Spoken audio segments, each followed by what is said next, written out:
Hello, my name is Min. My name is Gona. My name is Yai. My name is Lydia. Today we're gonna talk about why do we have tears when we yawn. Let's watch a video. What is yawn?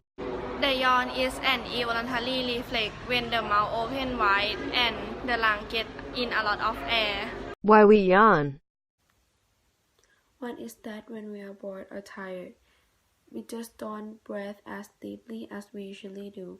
As this theory goes, our body takes in less oxygen because our breathing has slowed.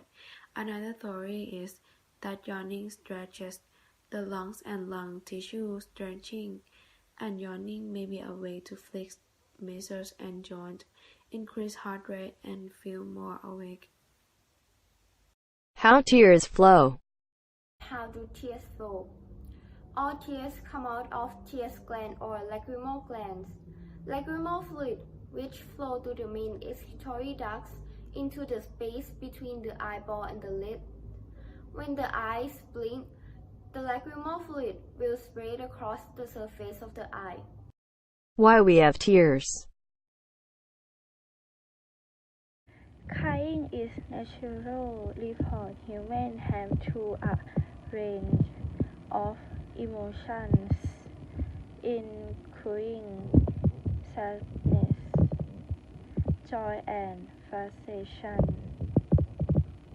Why when we yawn we have tears? When we yawn, the facial muscle contracting, our eye pull tight. This may put pressure on our lacrimal gland. The gland produces the watery component to our eye. All natural tears slowly throughout the day to coat the surface of our eye at all times. Thanks for watching.